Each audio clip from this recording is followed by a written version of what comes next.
Hello दोस्तों, क्या आपने कभी सोचा है कि कुछ लोग बड़े से बड़ा रिस्क क्यों ले लेते हैं, जबकि कुछ लोग छोटी छोटी चीजों से भी डर जाते हैं। आखिर ऐसा क्यों होता है कि कुछ लोग अपनी जिंदगी में बड़े डिसीजंस बिना किसी हेजिटेशन के ले लेते हैं, जबकि कुछ लोग हर कदम उठाने से पहले 1000 बार सोचते हैं। क्या रिस्क टेकिंग कोई इनबिल्ट टैलेंट है जो सिर्फ कुछ खास लोगों को मिलता है, या फिर इसे सीखा जा सकता है? रिस्क यानी जोखिम हमारी जिंदगी का एक ऐसा हिस्सा है जिसे हम चाहें या ना चाहें हमें फेस करना ही पड़ता है। लेकिन सवाल यह है कि रिस्क टेकिंग का सही तरीका क्या है? क्या यह सिर्फ लक, किस्मत पर डिपेंड करता है, या इसके पीछे कोई साइंटिफिक लॉजिक है? अगर हम इस आर्ट को सीख लें तो क्या हम भी अपनी जिंदगी के सबसे बड़े डिसीजंस बिना डर के ले सकते हैं? आज हम बात करने वाले हैं एक ऐसी किताब की जो रिस्क टेकिंग के पीछे की साइंस को रिवील करती है। The art of risk. यह सिर्फ एक किताब नहीं बल्कि एक माइंडसेट है जो हमें सिखाती है कि कैसे हम फियर को कंट्रोल करके कैलकुलेटेड रिस्क्स ले सकते हैं और अपनी लाइफ में एक्स्ट्रॉर्डिनरी सक्सेस हासिल कर सकते हैं। रिस्क टेकिंग सिर्फ डेयर डेविल्स या एडवेंचर सीकर्स के लिए नहीं है। यह एक ऐसी स्किल है जिसे हर कोई डेवलप कर सकता है। चाहे आप बिजनेस में हो, करियर में ग्रोथ चाहते हो, या पर्सनल लाइफ में बोल्ड डिसीजंस लेना चाहते हो, रिस्क लेना जरूरी है। लेकिन सही रिस्क लेना और बेवजह का रिस्क लेना, दोनों में बहुत बड़ा फर्क होता है। इस किताब में बताया गया है कि हमारे दिमाग में ऐसा कौन सा सिस्टम होता है जो यह डिसाइड करता है कि हम किसी रिस्क को एक्सेप्ट करेंगे या उससे डरकर पीछे हट जाएंगे। क्या कोई ऐसा तरीका है जिससे हम अपने माइंड को ट्रेन कर सकते हैं ताकि हम सही समय पर सही रिस्क लें? क्या हमारे पास्ट एक्सपीरियंसेस, हमारी सोचने का तरीका और हमारी पर्सनैलिटी इस पर असर डालती है कि हम रिस्क लेने वाले इंसान बनेंगे या नहीं? किताब की सबसे बड़ी सीख यह है कि फियर यानी डर हमेशा रिस्क टेकिंग के रास्ते में सबसे बड़ी बाधा होती है। लेकिन सच्चाई यह है कि सक्सेसफुल रिस्क टेकर्स वो नहीं होते जो बिल्कुल भी नहीं डरते, बल्कि वो होते हैं जो अपने डर को मैनेज करना सीख लेते हैं। यानी रिस्क टेकिंग का मतलब यह नहीं कि आप बेधड़क और बिना सोचे समझे कोई भी कदम उठा लें। इसका मतलब यह है कि आप अपने डर को समझें, अपने गोल्स को क्लियर करें और फिर एक स्मार्ट स्ट्रैटेजी बनाकर उस रिस्क को हैंडल करें। इसीलिए अगर आप भी अपनी जिंदगी में एक बोल्ड और कॉन्फिडेंट इंसान बनना चाहते हैं, अगर आप भी उन लोगों में शामिल होना चाहते हैं जो बिना किसी डर के अपने सबसे बड़े ड्रीम्स को फॉलो करते हैं, तो यह वीडियो आपके लिए है। इस वीडियो में हम द आर्ट ऑफ रिस्क की सबसे पावरफुल स्ट्रैटेजीज को डिकोड करेंगे, जो आपको यह सिखाएंगी कि कैसे आप अपने अंदर रिस्क टेकिंग का सही बैलेंस डेवलप कर सकते हैं और अपनी जिंदगी में फियर को कंट्रोल करके सफलता हासिल कर सकते हैं। तो चलिए, बिना कोई समय गवाए इस रोमांचक सफर की शुरुआत करते हैं और सीखते हैं रिस्क लेने की असली कला। Chapter 1, your brain on risk. क्या आपने कभी सोचा है कि कुछ लोग किसी ऊंची चट्टान से कूदने, तेज रफ्तार में बाइक चलाने या अपने बिजनेस में करोड़ों का निवेश करने से जरा भी नहीं डरते, जबकि कुछ लोग छोटी छोटी चीजों में भी रिस्क लेने से कतराते हैं? आखिर ऐसा क्यों होता है? क्या यह सिर्फ हमारी पर्सनैलिटी पर निर्भर करता है, या इसके पीछे कुछ साइंटिफिक लॉजिक छुपा है? इस चैप्टर में एक बहुत ही चौंकाने वाली बात बताई गई है।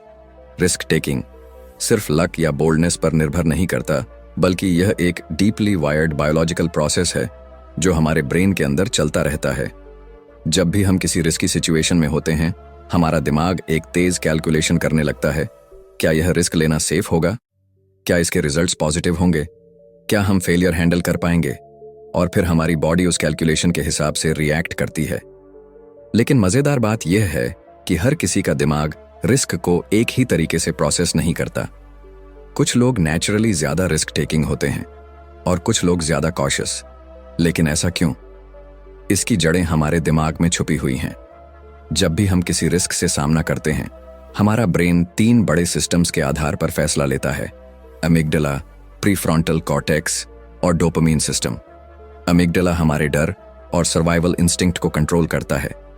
जब भी हमें कोई बड़ा रिस्क दिखता है, यह हमारे अंदर अलर्ट सिग्नल भेजता है, रुक जाओ, यह खतरनाक हो सकता है। इसलिए जब कोई ऊंचाई पर खड़ा होता है और नीचे देखता है, या कोई नया बिजनेस शुरू करने से पहले फेलियर का डर महसूस करता है, तो इसके पीछे अमिगडाला ही काम कर रहा होता है। लेकिन कहानी यहीं खत्म नहीं होती।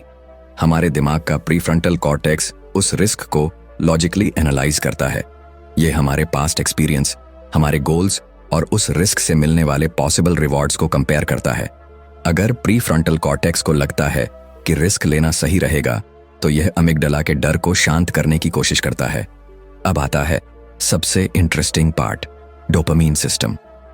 डोपामीन, जिसे हम फील गुड केमिकल भी कहते हैं, हमारे दिमाग का वो हिस्सा है जो हमें थ्रिल और एक्साइटमेंट का एहसास कराता है। जब हम कोई रिस्क लेते हैं और उसमें सक्सेसफुल होते हैं, तो हमारा डोपामीन सिस्टम हमें एक स्ट्रॉन्ग रिवॉर्ड सिग्नल भेजता है। यस, ये मजेदार था, दोबारा ट्राई करो। यही कारण है कि कुछ लोग रिस्क लेने से घबराते नहीं, बल्कि बार बार उसका थ्रिल महसूस करना चाहते हैं। लेकिन यही डोपामीन सिस्टम कभी कभी हमें गलत फैसले लेने पर भी मजबूर कर सकता है। जब कोई person extreme risk taking behaviours दिखाता है, जैसे गैम्बलिंग, हाई स्पीड रेसिंग या अनावश्यक रूप से डेंजरस डिसीजंस लेना, तो इसका कारण डोपामीन की ओवर एक्टिविटी हो सकती है। कुछ लोग नेचुरली ज्यादा डोपामीन सेंसिटिव होते हैं और यही कारण है कि वो बार बार हाई रिस्क डिसीजंस लेते हैं, भले ही उसमें फेलियर का खतरा हो। अब सवाल ये उठता है, क्या रिस्क टेकिंग को कंट्रोल किया जा सकता है?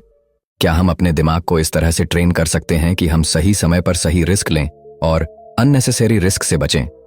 हाँ, यह पॉसिबल है। अगर हम अपने दिमाग के इन 3 सिस्टम्स को अच्छी तरह समझ लें, तो हम अपने फियर को मैनेज कर सकते हैं, अपनी लॉजिकल थिंकिंग को इंप्रूव कर सकते हैं और अपने डोपामीन सिस्टम को सही तरीके से कंट्रोल कर सकते हैं। इस चैप्टर में एक बहुत ही पावरफुल मैसेज है। रिस्क टेकिंग कोई रैंडम टैलेंट नहीं है, बल्कि यह एक बायोलॉजिकल और साइकोलॉजिकल प्रोसेस है जिसे हम समझकर मास्टर कर सकते हैं। जो लोग स्मार्ट रिस्क लेते हैं, वो अपनी इंस्टिंक्ट्स, एक्सपीरियंस और लॉजिकल थिंकिंग के बीच एक परफेक्ट बैलेंस बनाते हैं। वो ना तो बिना सोचे समझे रिस्क लेते हैं और ना ही किसी डर के कारण अपॉर्चुनिटीज मिस करते हैं। तो अगली बार जब आप किसी बड़े डिसीजन के सामने खड़े होंगे, तो खुद से एक सवाल पूछिए, क्या यह मेरा अमिगडाला है जो मुझे रोक रहा है? क्या मेरा प्रीफ्रंटल कॉर्टेक्स इस रिस्क को सही तरीके से एनालाइज कर रहा है? क्या मेरा डोपामीन सिस्टम मुझे सही रिवॉर्ड की ओर खींच रहा है? अगर आप इस फॉर्मूला को समझ लेते हैं, तो आप किसी भी रिस्क को समझदारी से हैंडल कर सकते हैं और अपनी जिंदगी में बड़े बड़े गोल्स अचीव कर सकते हैं। रिस्क एक आर्ट है और इसे मास्टर करना पॉसिबल है। बस आपको अपने दिमाग को सही तरीके से समझना होगा। Chapter 2, the myth of fearlessness.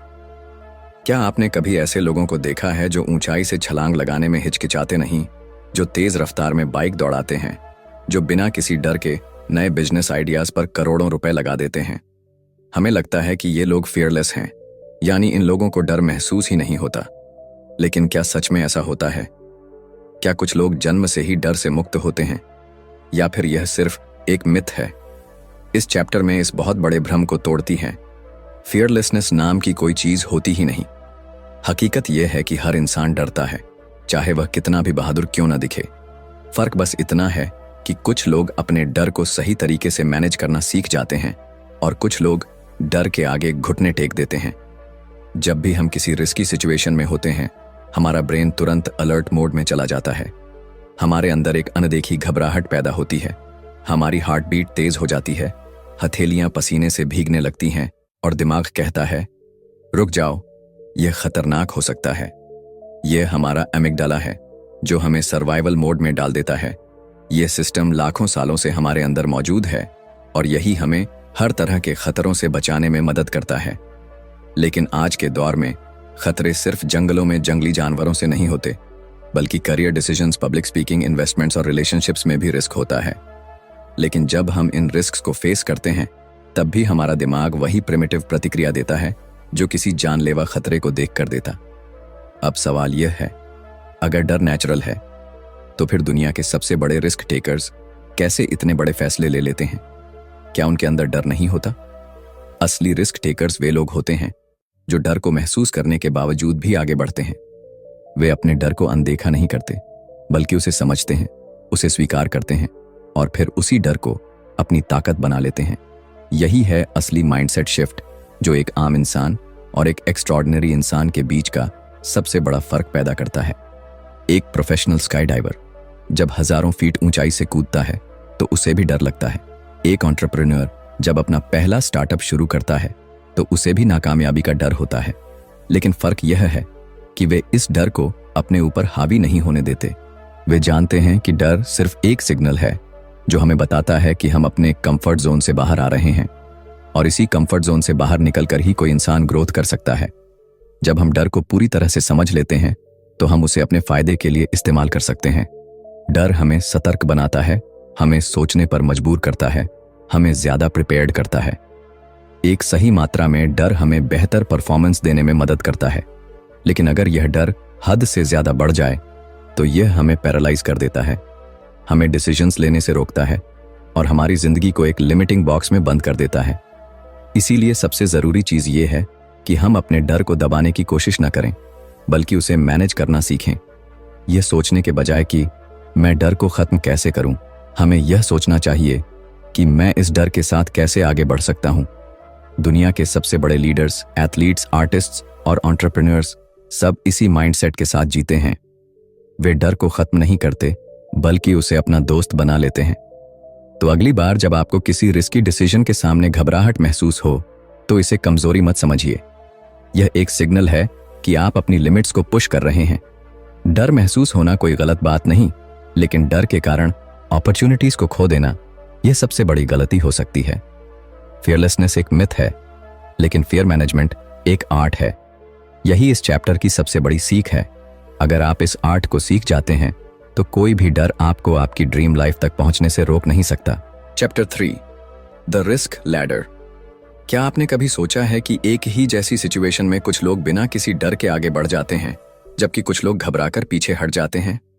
मान लीजिए कि दो दोस्त एक साथ एक ऊंची चट्टान पर खड़े हैं। उनमें से एक तुरंत नीचे छलांग लगाने को तैयार हो जाता है, जबकि दूसरा असहज महसूस करता है और पीछे हट जाता है। या फिर दो एंटरप्रेन्योर्स को एक नया बिजनेस शुरू करने का मौका मिलता है।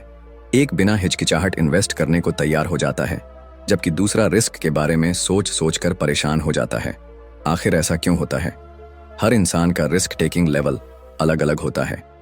ये कोई फिक्स्ड चीज नहीं है, बल्कि यह एक सीढ़ी, लैडर की तरह काम करता है। यानी जब भी हम कोई रिस्क लेते हैं और उसमें सक्सेसफुल होते हैं तो हमारा दिमाग अगले बड़े रिस्क के लिए तैयार हो जाता है। लेकिन जब हम बार बार रिस्क से बचते हैं तो हमारा कॉन्फिडेंस कम होने लगता है और धीरे धीरे हम छोटे छोटे फैसलों में भी डर महसूस करने लगते हैं।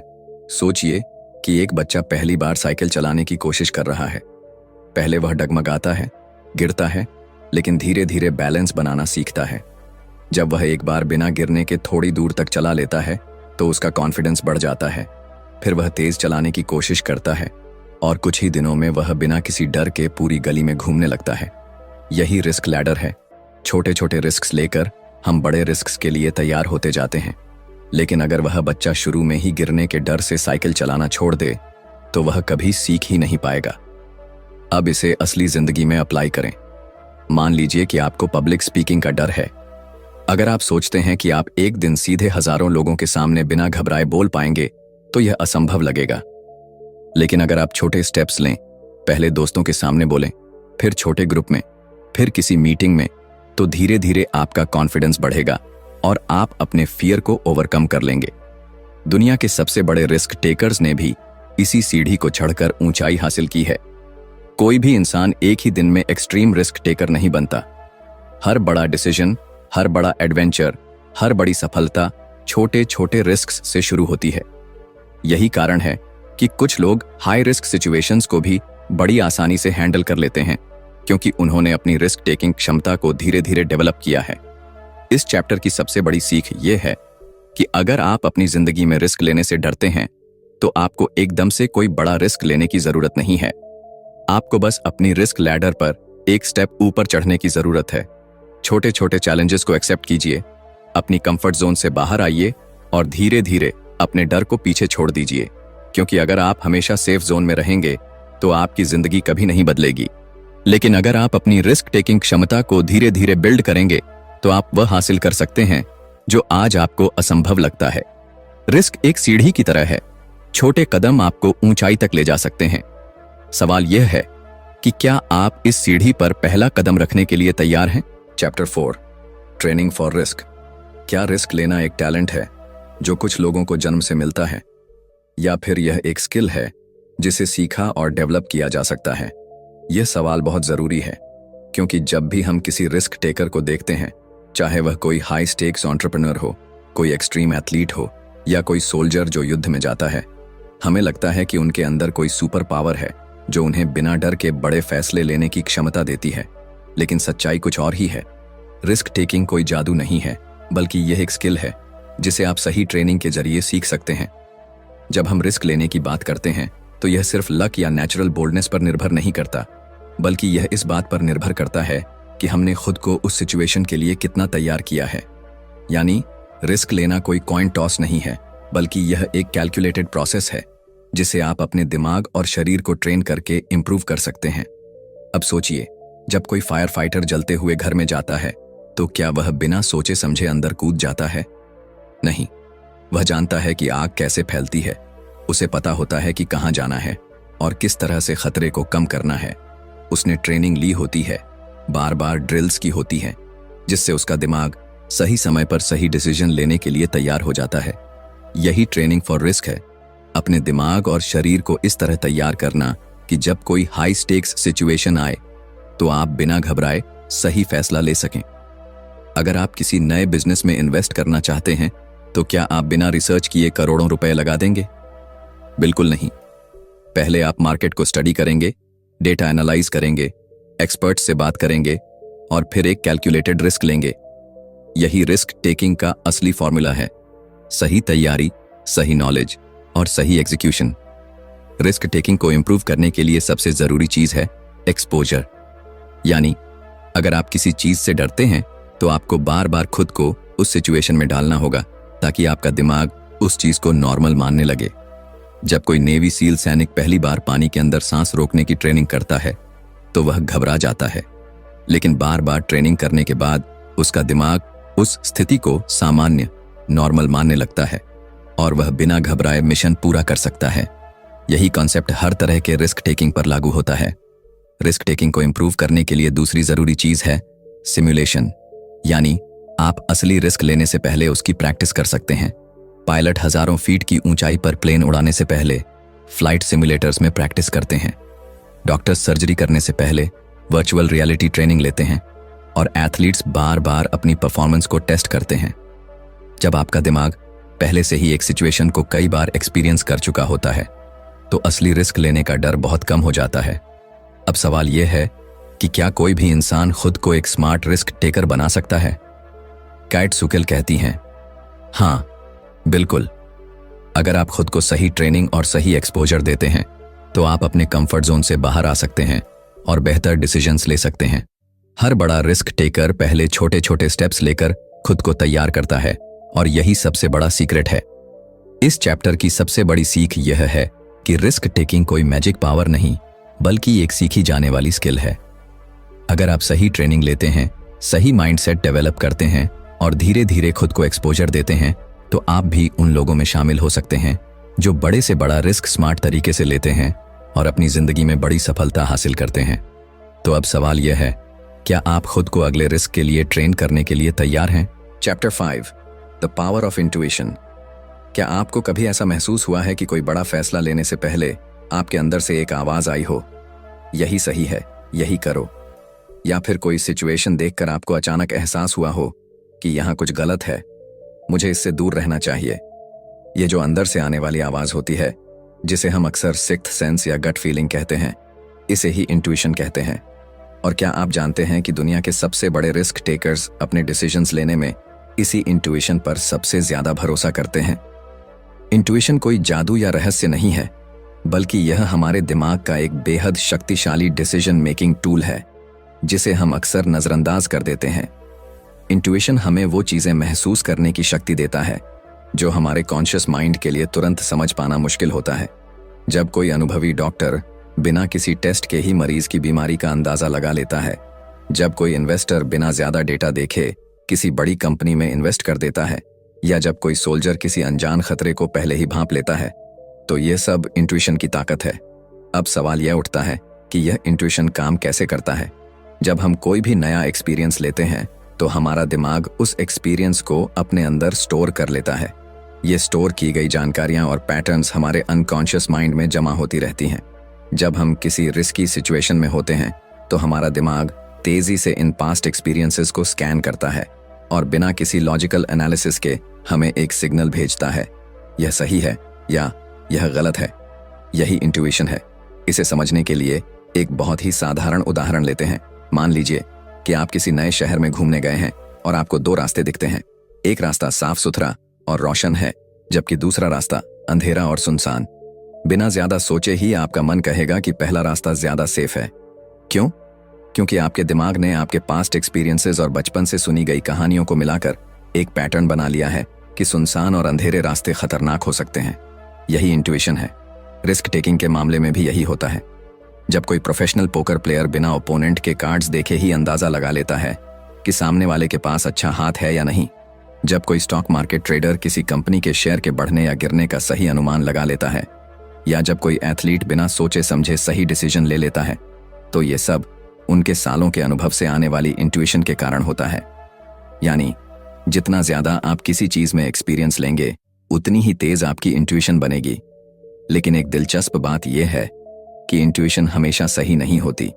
कभी कभी हमारा दिमाग पास्ट एक्सपीरियंसेस की वजह से गलत पैटर्न्स बना लेता है और हम गलत फैसले भी ले सकते हैं। इसलिए काइट सुकेल बताती हैं कि इंट्यूशन को शार्पन करने के लिए दो चीजें जरूरी हैं। पहला, ज्यादा से ज्यादा एक्सपीरियंस लेना, और दूसरा, अपनी इंट्यूशन को डेटा और लॉजिक से क्रॉस चेक करना।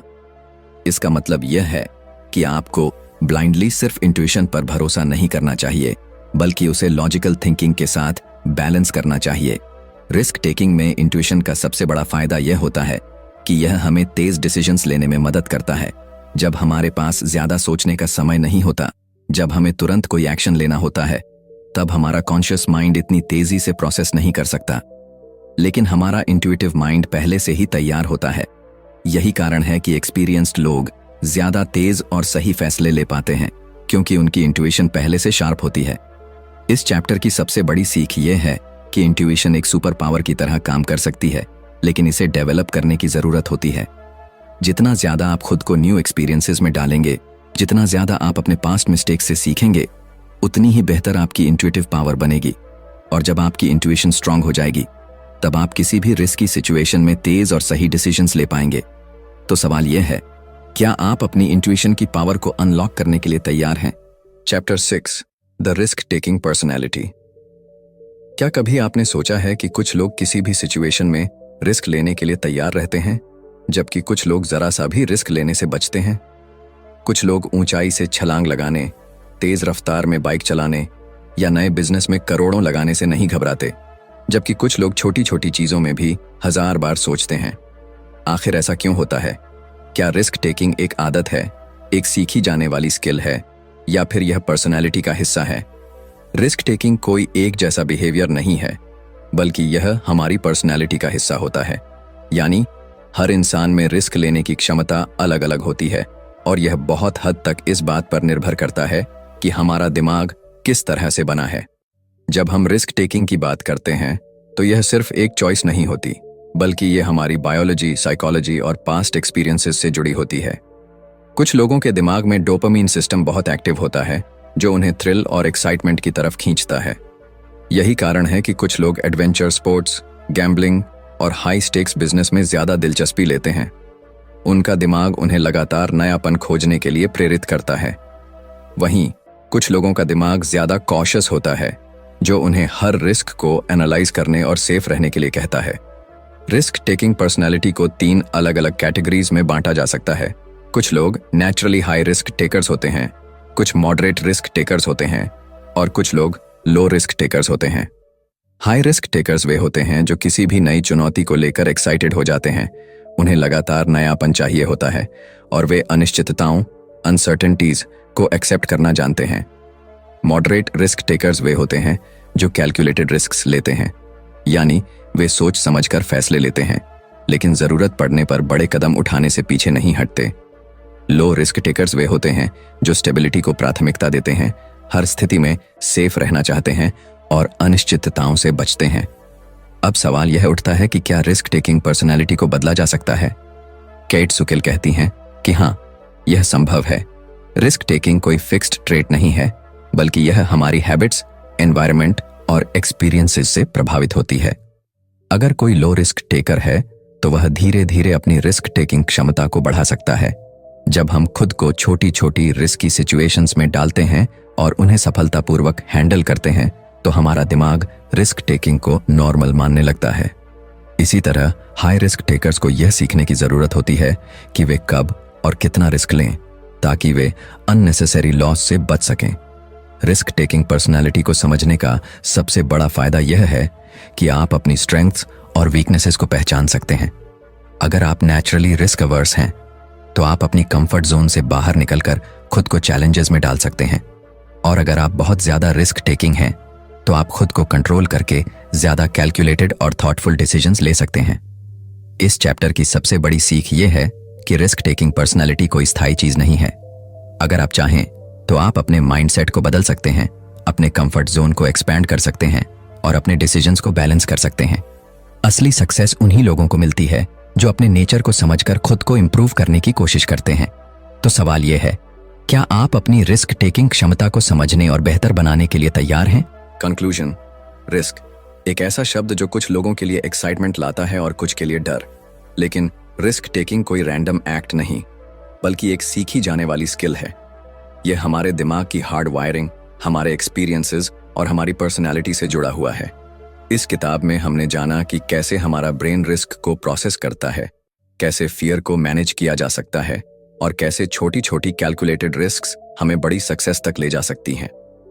द आर्ट ऑफ रिस्क हमें यह सिखाती है कि कोई भी इंसान एक स्मार्ट रिस्क टेकर बन सकता है अगर वह सही माइंडसेट और सही ट्रेनिंग अपनाए। दुनिया के सबसे बड़े एंटरप्रेन्योर्स, एथलीट्स और लीडर्स ने अपनी इंट्यूशन को शार्पन किया, अपनी रिस्क टेकिंग स्किल्स को डेवलप किया और अपने कंफर्ट जोन से बाहर निकलकर बड़े डिसीजंस लिए। उन्होंने न सिर्फ अपने डर पर काबू पाया बल्कि रिस्क को एक अपॉर्चुनिटी की तरह देखा। इस किताब की सबसे बड़ी सीख यही है कि रिस्क टेकिंग कोई कॉइन टॉस नहीं है, यह एक आर्ट है। इसे आप जितना ज्यादा समझेंगे और प्रैक्टिस करेंगे उतना ही ज्यादा आप अपनी जिंदगी में बोल्ड और मीनिंगफुल डिसीजंस ले पाएंगे। चाहे आप करियर में आगे बढ़ना चाहते हो, कोई नया बिजनेस शुरू करना चाहते हो या अपनी जिंदगी के किसी भी क्षेत्र में बड़ा कदम उठाना चाहते हो, रिस्क से भागने के बजाय उसे समझना और अपनाना जरूरी है। अगर आपको यह किताब पसंद आई और इससे आपको कुछ नया सीखने को मिला तो इसे अपनी जिंदगी में अप्लाई करने की कोशिश जरूर करें। रिस्क टेकिंग ही वो ब्रिज है जो आपको एक ऑर्डिनरी लाइफ से एक्स्ट्रॉर्डिनरी सक्सेस तक ले जाता है। तो अगली बार जब आपके सामने कोई बड़ा डिसीजन आए तो खुद से पूछें, क्या यह रिस्क लेने लायक है, और अगर हाँ तो मैं इसे स्मार्ट तरीके से कैसे ले सकता हूं। अगर आपको यह वीडियो पसंद आया तो इसे लाइक और शेयर करना ना भूलें। बुकपीडिया चैनल को सब्सक्राइब करें और बेल आइकॉन दबाएं ताकि आपको इसी तरह की और भी पावरफुल बुक समरीज मिलती रहे। आप हमें कमेंट्स में बताइए कि यह किताब आपको कैसी लगी और कौन सी अगली किताब की समरी आप देखना चाहते हैं। मिलते हैं अगले वीडियो में एक नई किताब, एक नई सीख और एक नए माइंडसेट के साथ। Keep learning, keep growing.